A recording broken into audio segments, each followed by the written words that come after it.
Hello friends, welcome back to my YouTube channel. मैं हूं आपकी फ्रेंड अलका।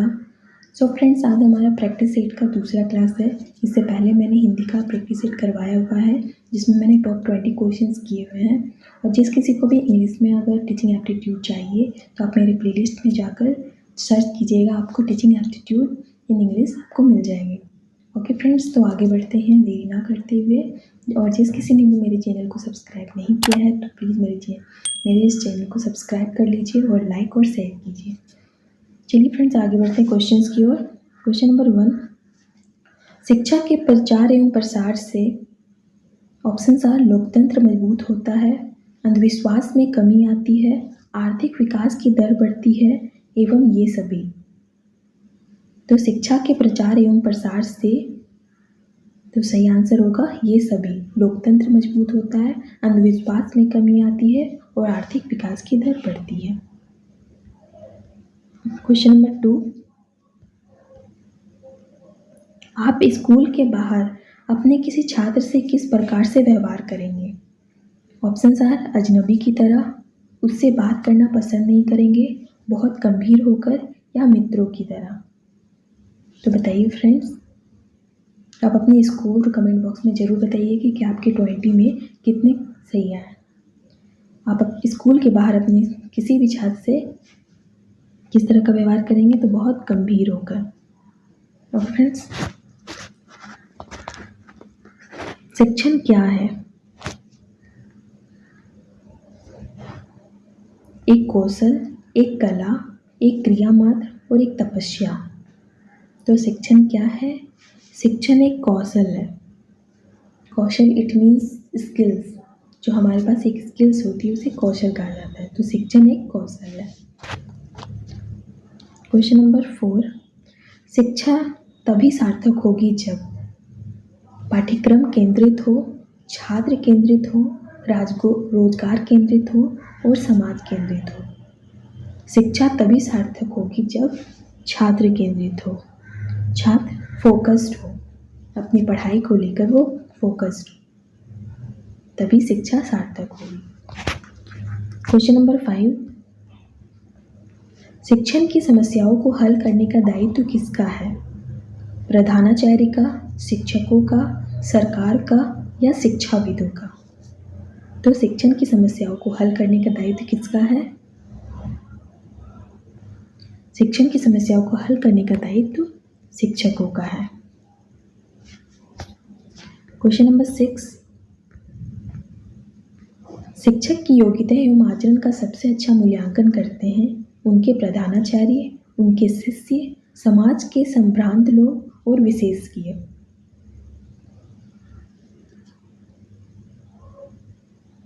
तो शिक्षक की योग्यता एवं आचरण का सबसे अच्छा मूल्यांकन उनके शिष्यों द्वारा किया जाता है। ओके।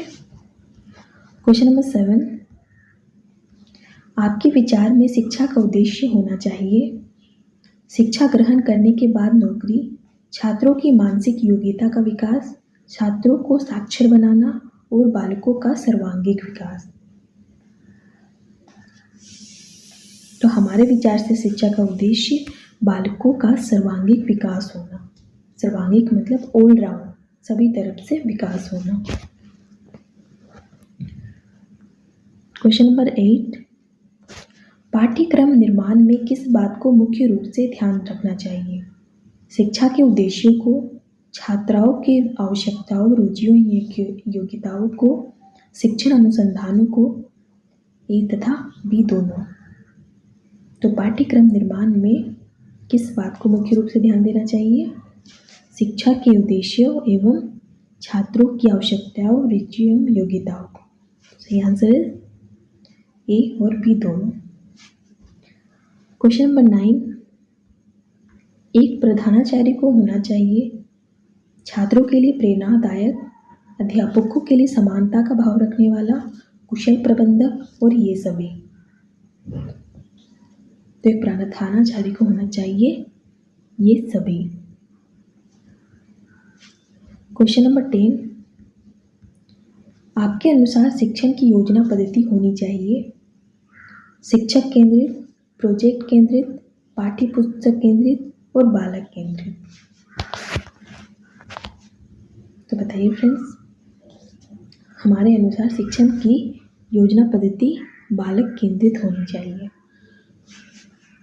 क्वेश्चन नंबर 11, एक अध्यापक का श्रेष्ठतम गुण है अध्यापक के प्रति पूर्ण समर्पण, अध्यापक के प्रति उच्च चरित्र, अध्यापक के प्रति उच्च विचार और अध्यापक की धर्मनिरपेक्षता।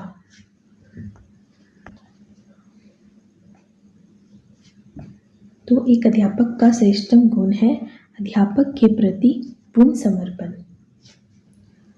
क्वेश्चन नंबर 12, अध्यापक मुख्य रूप से किसके प्रति जवाबदेह होता है? समाज तथा छात्रों के प्रति, प्रधानाचार्य के प्रति, अभिभावकों के प्रति और सरकार के प्रति। तो अध्यापक मुख्य रूप से समाज और छात्रों के प्रति जवाबदेह होता है। क्वेश्चन नंबर 13, ग्रामीण अंचलों में बच्चों के स्कूल से भागने तथा पढ़ाई छोड़ने का कारण है स्कूल का नीरस वातावरण, छात्रों की बाल श्रमिक बनने की लालसा, छात्रों का अध्यापक से डरना और ये सभी।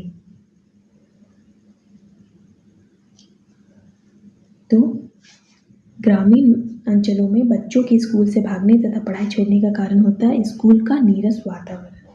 नीरस मतलब बहुत ही फेड, हल्का, जिससे कोई मनोरंजन ही ना हो। तो स्कूल का नीरस वातावरण ही वजह होती है। क्वेश्चन नंबर 14, अध्यापक की कार्य क्षमता को बढ़ाया जा सकता है परीक्षा फल के अनुसार पदोन्नति देकर, कड़े स्कूल प्रशासन द्वारा, अध्यापक के कार्यों को सराहना करके और अच्छा वेतन देकर। तो अध्यापक की कार्य क्षमता को बढ़ाया जा सकता है अध्यापक के कार्यों की सराहना करके। क्वेश्चन नंबर 15, शिक्षा शक्ति एवं सत्ता का स्रोत है महिलाओं के लिए, पिछड़ों के लिए, बालकों के लिए और ए तथा बी दोनों। जो शिक्षा शक्ति एवं सत्ता का स्रोत है महिलाओं और पिछड़ों दोनों के लिए। तो right answer option number D, A और बी। क्वेश्चन नंबर 16, भारत में शिक्षित बेरोजगारी का प्रमुख कारण है सरकार की रोजगारी के लिए ठोस नीति का न होना, शिक्षा का व्यापक प्रसार, उद्देश्यहीन शिक्षा और घटिया स्तर की शिक्षा। तो भारत में शिक्षित बेरोजगारी का प्रमुख कारण क्या है? तो भारत में शिक्षित बेरोजगारी का प्रमुख कारण है उद्देश्यहीन शिक्षा। ऐसी शिक्षा होना जिसमें कोई उद्देश्य ही ना होना। तो ये बेरोजगारी का मुख्य कारण है। क्वेश्चन नंबर 17, हमें शिक्षा ग्रहण करनी चाहिए क्योंकि शिक्षा व्यक्ति को विद्वान बनाता है, व्यक्ति को स्वावलंबी बनाता है, व्यक्ति को अर्थोपार्जन योग्य बनाती है और ये सभी। तो हमें शिक्षा ग्रहण करनी चाहिए क्योंकि शिक्षा व्यक्ति को स्वावलंबी बनाता है।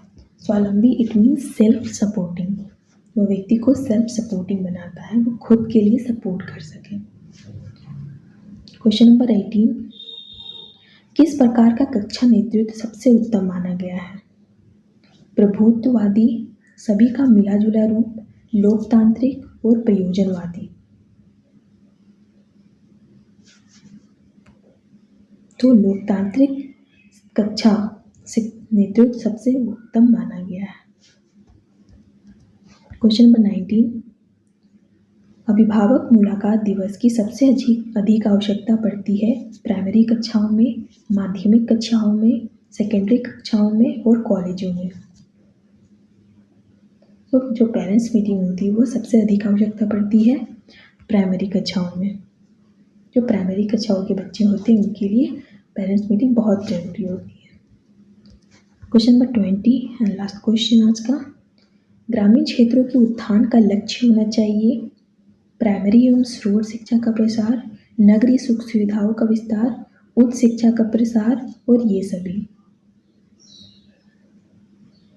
तो ग्रामीण क्षेत्रों के उत्थान का लक्ष्य प्राइमरी और स्रोत शिक्षा का प्रसार होना चाहिए। ओके फ्रेंड्स, तो ये सारे क्वेश्चंस के जो आंसर्स है आपको नीचे सारे मिले जाएंगे।